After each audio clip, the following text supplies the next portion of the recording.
사무엘하 3장 27절부터 마지막 절까지.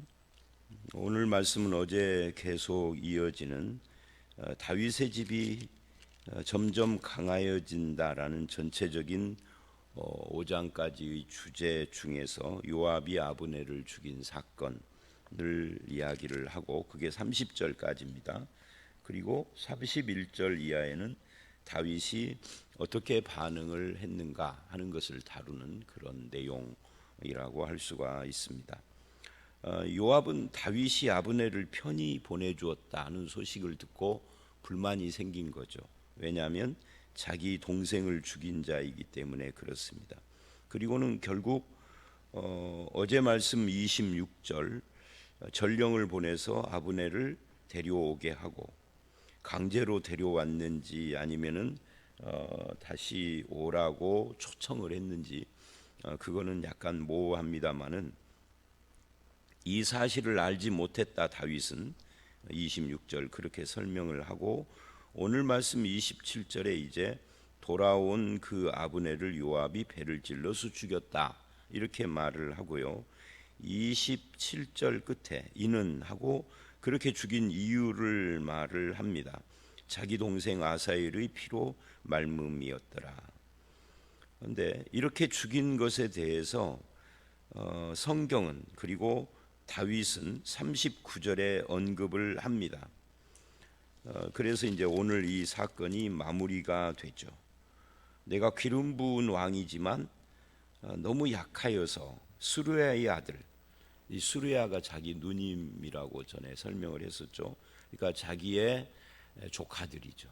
이 사람들을 제어하기가 너무 어려우니 여호와께서는 악행한 자에게 그 악한 대로, 그러니까 이 사건이 악행이었다라고 다윗은 그렇게 해석을 합니다.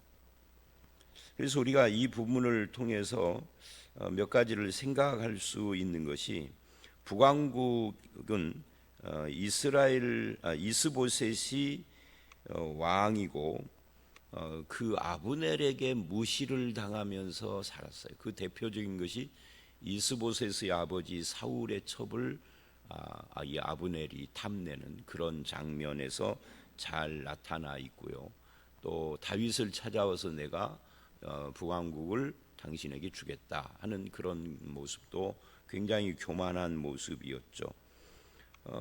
그런 그 이스보셋하고 똑같이 남왕국에서는 유다가 왕이지만 지금 요압에게 무시를 당하고 있다 하는 것을 보여주고 있습니다. 그런데 이스보셋은 힘이 없어서 뭐 어떤 반응을 하기가 어려웠죠. 아브넬이 너무 두려워서. 그런데 다윗은 사실은 내가 너무 약하다라고 39절에 말을 했지만 실제로는 다윗이 약하지 않죠. 다만 이제 이 요압을 처리할 수 있는 입장이 못 된다는 거죠. 이게 개인적인 그 혈연 관계 때문에 그러는 거겠죠. 그래서 자기 힘으로 처리하지 않아요. 그리고는 하나님께 39절에 하나님께 기도합니다. 하나님께 맡기는 거죠. 문제는 이 사건을 설명하는 이 나레이터, 이 나레이터의 설명이 이 뭐예요? 제가 설화체 강화체 이 말이 잘 안. 설화체, 즉 이야기체 성경에는 가장 중요한 것이 나레이터의 설명이에요. 사건이 쭉 진행되다가 성경 자체가 이걸 설명하거든요. 근데 이제 오늘 본문은 성경 자체가 설명하는 것은 없지만 다윗이 고백하는 것으로 끝나죠. 그래서 이 성경의 나레이터는 성경의 저자이신 하나님이나 성령님을 대변하고요. 이 다윗의 이 고백은 다윗이 어떤 사람인가 하는 것을 보여주기도 하지만 이 사건이 어떤 의미인가 하는 것을 해석하는 그런 입장에 있는 거죠. 그래서 이제 이게 이야기체 성경의 특징인데, 본문은 27절 끝하고 39절 끝이 바로 그것을 설명하는 겁니다. 그래서 이는 그러죠. 27절 자기 동생 아사엘의 피로 말미암음이더라. 이게 이제 요압의 행위의 이유이고 39절은 그것이 표면적인 거라면은 이면으로 들어가서 하나님 입장에서 보면 이게 악행이다라고 그렇게 해석을 한 거예요. 그런데 사람을 죽이는 것은 똑같은데 어째서 이것만 악행이고 이것만 잘못된 것인가 하는 것도 우리는 또 생각을 곰곰해 봐야 할 필요가 있습니다. 30절을 보면은 그 말씀을 다시 반복을 해요. 요압과 그 동생 아비새가 아브넬을 죽인 것은 그가 기브온 전쟁에서 자기 동생 아사엘을 죽인 까닭이었더라. 우리가 아브넬이 아사엘을 죽일 때 장면을 기억을 하죠. 자기를 죽이려고 단독으로 쫓아오는데 달리기를 잘하니까 쫓아오지 마라, 내가 너를 죽일 수가 없다. 네 형의 면도 있고 뭐 이런 말들이 나와요. 그런데도 계속 고집보고 쫓아오니까 내가 죽을 수가 없으니까 죽인 거죠. 그거는 전쟁에서의 이야기입니다. 그래서 여기서 이제 우리가 생각할 것이 전쟁에서 사람을 죽인, 총을 쏘았다, 칼을 휘둘렀다, 뭐 화살을 쏘았다, 포를 쏘았다. 요즘 현대 전쟁이 더 잔인하잖아요. 과거의 전쟁은 내 눈앞에 적이 있어서 보면서 싸우는데 지금은 내가 포를 쏘았는데 누가 몇 명이 어떤 사람이 죽었는지도 몰라. 그게 우리 사촌일 수도 있고 아니면 우리 동네 사람일 수도 있어.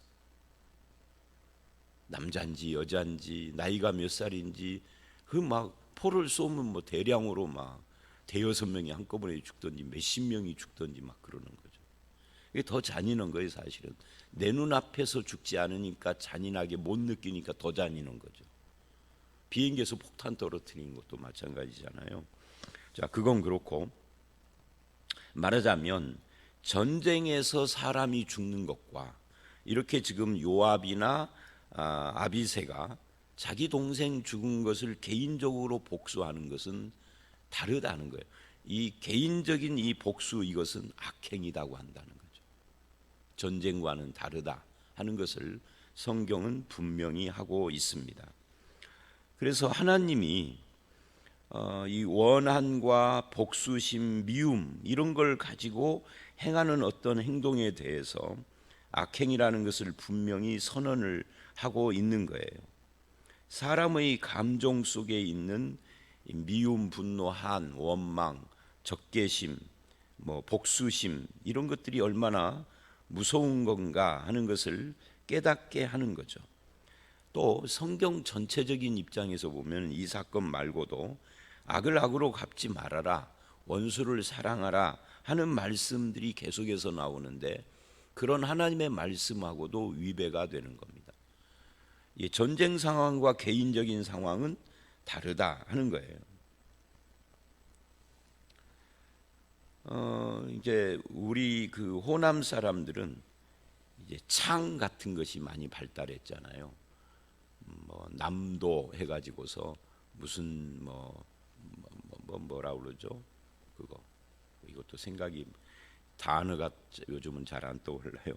그러니까 이제 한이 소리에도 한이 배어야 한다. 뭐 이런 말도 많이 하고 그래서 소리에 한이 배인 그런 소리를 내는 사람이 명창이라고 하고 우리나라는 이제 꼭 뭐 문화이기는 하지만 그런 문화가 생긴 것도 결국은 삶에서 나온 거니까 이 한. 근데 한을 계속 그 간직하고 사는 것이 하나님 보시기에 옳은 건가 하는 건 또 별개의 문제입니다. 문화하고 달리 문화는 삶의 모습이기는 하지만 그게 옳은 건 아니다 그 말이에요. 한이 미움이 되고 분노가 되고 이러는 것을 하나님은 결코 선하게 보지 않는 거죠. 그래서 뭐 살풀이 구슬해야 한다 뭐 그러는데 문제는 우리가 예수 믿는 사람들입니다. 그래서 예수 그리스도 앞에 이걸 다른 말로 하면 십자가 밑에 나와서 내 마음을 다 내려놓고 내 마음에 있는 모든 문제 우리가 예수 믿어서 지금 당장 죽어도 구원받는다 하는 것과 그럼에도 불구하고 내 마음이 치료되지 않고 변화되지 않고 하는 것은 또 그냥 그 내가 믿었기 때문에 저절로 되는 문제가 아니라 다른 문제라고. 그래서 내 영혼이 구원받았다. 그래도 네 마음도 치유받아서 십자가 정신으로 바꿔져야 합니다. 왜? 구원은 지금 당장 죽어 천국 가는 이것이 구원의 전부가 아니라 그 천국에 내가 들어갔을 때 내가 누가 되어 있어야 해요. 어떤 사람이 되어 있어야 하는데 그게 뭐냐 하는 거죠. 그게 구원의 목적이죠. 구원의 목표, 그게 뭐예요? 구원의 목표를 여러 가지를 이야기할 수 있지만 가장 중요한 한 가지는 예수 닮는 거예요. 예수 닮는 거, 하나님의 형상을 회복하는 건데 거기에는 마음의 한을 품고 누군가를 미워하고 분노하고 그러는 모습도 바꿔지는 것이 포함되는 거죠. 예수 닮는.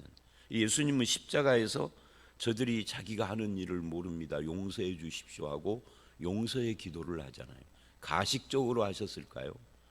정말 진정으로 불쌍히 여기며 안타까워하며 하신 거죠. 우리도 그래야 하는 거죠. 기억을 말소시키라는 게 아니에요. 내가 한이 생기고 미움이 생기고 분노가 생기고 원한이 생긴 상대방에 대한 기억을 없애는 것하고 그걸 기억을 하지만 용서하고 거기에 종이 안 되는, 이거는 차원이 다른 이야기입니다. 자, 그래서 30절까지 그런 이야기가 쭉 되고요. 31절 이 31절서부터 38절은 다윗의 반응입니다. 너무 아무 힘이 없는 다윗, 그러나 다윗은 반응을 할 때 하나님의 뜻이 어디 있는지 그런 쪽에서 반응을 하죠. 31절로 33절 그리고 35, 6절 이런 데를 보면 다윗은 아브넬의 죽음을 슬퍼해요. 근데 이제 며칠 전에도 그 이야기를 했지만은 어떤 사무엘 상하 주석책이나 설명하는 책을 읽어보니까 어떤 사람들은 이거 다 가식이다 이렇게 해석을 하는 사람들이 있더라고요. 근데 저는 그 책을 읽으면서 동의를 못하면서 어떤 생각을 했느냐면 사람은 자기의 모습을 누군가에게 투영시키기도 하고 책을 읽으면서 특히 성경을 읽으면서 해석할 때도 자기 모습이 투영된다 하는 그런 생각이 들더라고요. 그러니까 본인이 그런 생각을 갖고 있기 때문에 성경도 그렇게 보이는 거겠죠. 저는 그렇게 생각을 안 해요. 진심으로 슬퍼했다. 일부러 백성들에게 보이기 위한 가식적인 행위로 했다라고 하면은 하나님 자체가 다윗이 내 마음에 꼭 드는 사람이라는 말을 하실 수 없는 거죠. 자, 어쨌든 진심으로 슬퍼해요. 그래서 31절을 보면 요압을 포함을 해서 거기 요압과 및 자기와 함께 있는 모든 백성에게 그러잖아요. 요압을 포함해서 모든 백성이 옷을 찢고 굵은 배를 입고 예도하라 라고 명해요. 그리고 친히 상여를 따라가며 예도를 해요. 소리 높이 울고, 그리고 33절 34절은 이 아브넬의 죽음에 대해서 애가를 지어서 조사를 해요.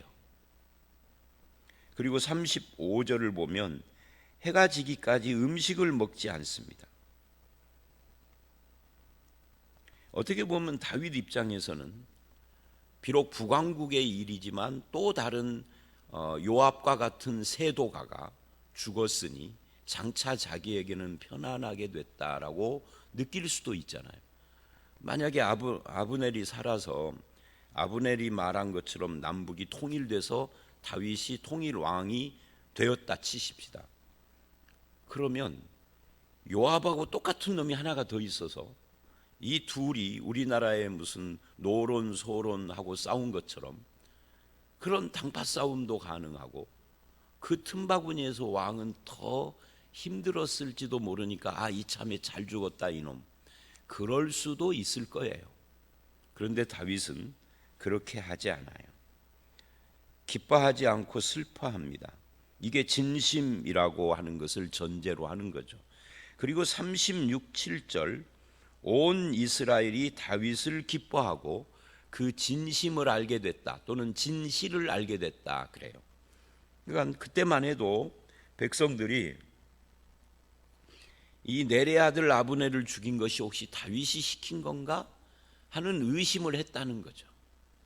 그런데 그런 문제가 다윗의 이런 태도를 보고 싹 없어졌다 하는 것을 말하고 있는 겁니다.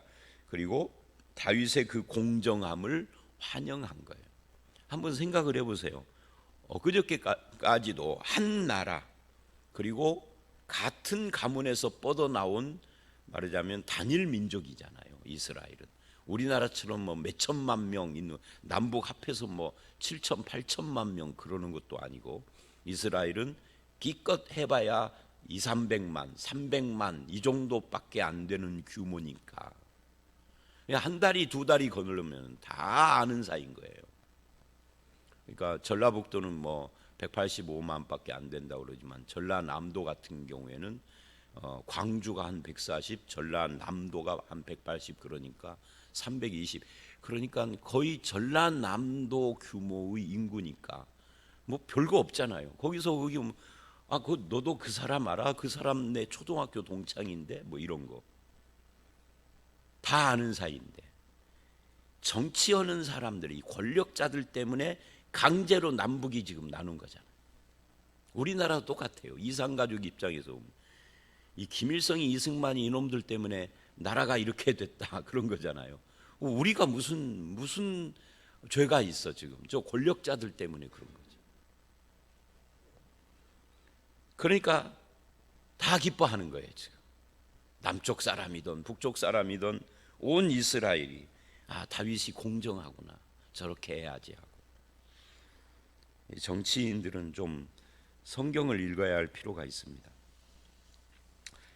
결국 이것이 다윗이 점점 강성해진 이유다를 사무엘하의 저자는 말하고 싶은 겁니다.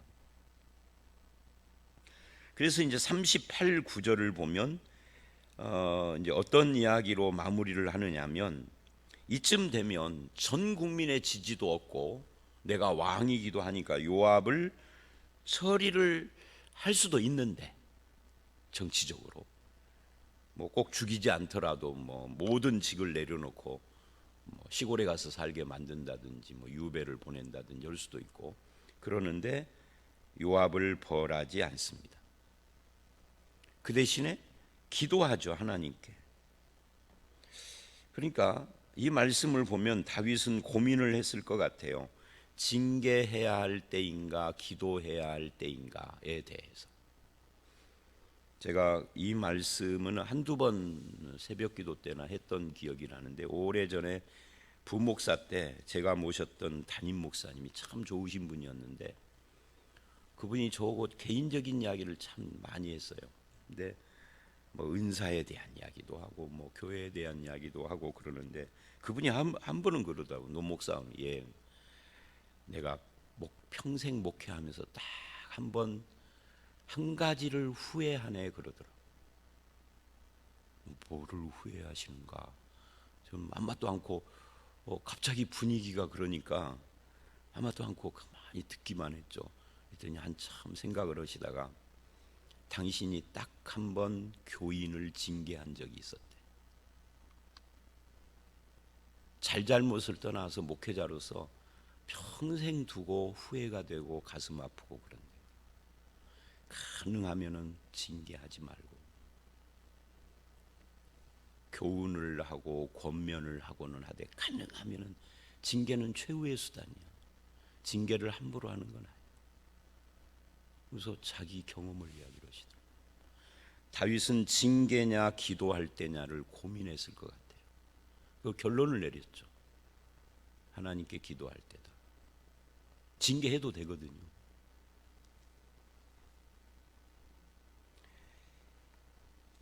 그렇게 다윗은 왕으로서 통치를 하면서도 하나님의 뜻을 따르기를 원했고 하나님의 뜻을 알기를 원했고 인도하시기를 원했고 어떤 일을 해도 하나님이 하시기를 기대하고 자기가 먼저 나서지는 않았어요. 끝까지 하나님의 방법을 따랐다 하는 거죠. 결국 하나님의 마음에 합한 사람이라고 인정받고 온 이스라엘은 다윗을 기뻐하고, 여러분 신약의 바울도 보세요. 바울도 끝까지 참아요. 결국 바울이 누군가를 징계해야 한다 할 때는 이거는 모든 사람들이 다 느끼고 있는 범죄에 대해서예요. 고린도 전서에 가보면 그 간음을 했는데 자기 아버지의 부인하고 간음한 놈, 이런 놈들은 뭐 천하에, 그러니까 그것도 자기가 직접 하지 않고 고린도 교회에게 이런 자는 내쳐라 라고 하는데 만약에 안 하면 뭐 이래, 그거는 모든 사람들이 다 동의하는 그런 문제죠. 그런데 모든 사람들이 동의하는 것이 아니라 자기 개인이 생각할 때 이 나쁜 놈인 경우에 그냥 사적 감정으로 징계를 하는 것은 옳지 않다, 그런 이야기입니다. 그래서 이제 오늘 말씀을 결론을 내리면 어떤 결론이냐면 이 요압을 처리하는 문제와 아브넬의 죽음을 처리하는 문제에 있어서 이 다윗의 처신을 우리가 곰곰 생각해 봐야 합니다. 사실은 요압에게 처리를 요압을 이제 징계를 하고 하는 문제에 있어서도 다윗이 함부로 하지 않은 것은 자기 자신도 약점을 가진 죄인이라는 것을 알았기 때문일 거예요. 아직은 다윗의 그런 약점이 안 드러났지만 11장에 가면은 이제 그 밧세바 사건이 나오잖아요. 아니 11장 가기 전에 사실은 사무엘하 우리가 지나온 본문에서도 보면 이미 남의 아내가 돼버린 미가를 다시 뺏어오는 그런 장면 같은 것은 하나님께서 만약에 심판하신다면 그거는 심판의 대상이 아닐까 하는 의문이 생겨요. 성경이 그것에 대해서 뭐라고 말은 않지만 그 울며 따라오는 남편의 모습을 성경은 기록을 하거든요. 한 가정을 찢어놨잖아요. 그래서 다윗은 항상 하나님 앞에서는 연약한 자입니다. 요압 앞에서만 연약한 건 아니죠. 결국 이 사무엘하 3장은 다윗의 위대한 신앙, 다윗의 위대한 지도력, 다윗의 정말 본받을 만한 위대한 인격, 이것이 그를 점점 강하게 만들어 갔다라고 말하지 않습니다. 이게 중요해요. 성경은 한 사람의 위대함이 그를 만들었다는 말을 하지 않습니다. 그런 사람은 존재하지 않아요. 근데 우리들은 자꾸만 어떤 개인이나 사람의 위대함을 드러내고 싶어 하죠. 누군가를 영웅을 만든다 그 말이에요. 근데 성경을 보면서 그거는 절대 금물입니다. 아브라함도 약점을 가진 인간이었어요. 자기 아내를 누이라고 속이고 그런 사건을 경험했으면서도 나중에 재차 신앙이 없을 때 창세기 12장이 그랬지만 믿음을 인정받은 이후에도 아브라함은 다시 또 같은 일을 합니다. 그리고 아내가 여럿이었어요. 그래서 심지어 요즘도 어떤 사람들은 자기가 불륜을 저지르고 첩을 두는 것을 교인인데도 아브라함이나 다윗이나 모세 같은 사람을 들어서 변명을 하죠. 합리화를 한다. 그래서 성경에는 어느 누구도 하나님 이외에 위대한 사람은 없습니다. 그래서 이 본문이 성경을 읽을 때 이 본문뿐만 아니라 어느 본문이든지 인간의 위대한 신앙이나 지도력이나 인격을 강조하는 거 아니다 하는 것을 우리는 늘 명심하고 성경을 읽어야 합니다.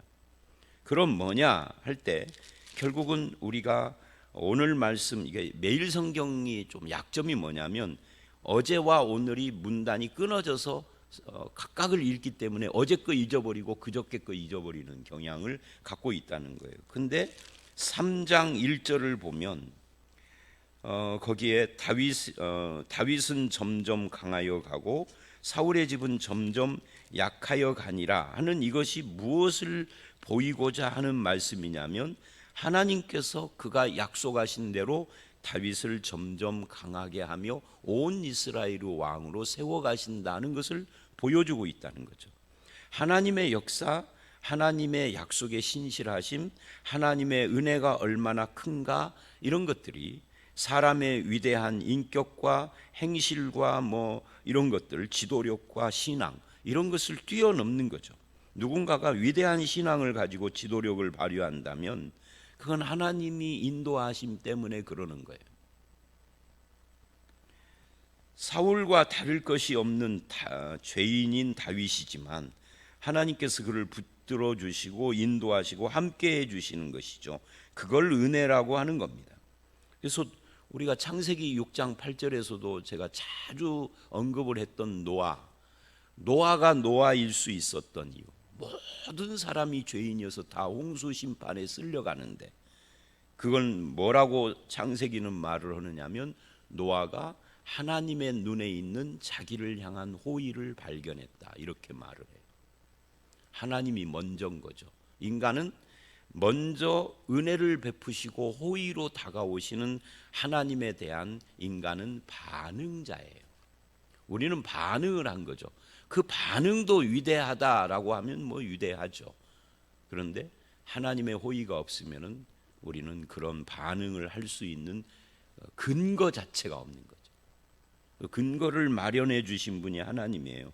그래서 오늘 이 말씀은 결국 이런 모든 과정 중에 아브넬의 죄인됨, 이스보셋의 멍청함, 또 요압의 막무가내의 교만함 또는 원한, 이런 것들이 난무를 하지만 다윗은 하나님께 맡기고 하나님의 인도를 받고 있다 하는 것을 부각시키고 있습니다.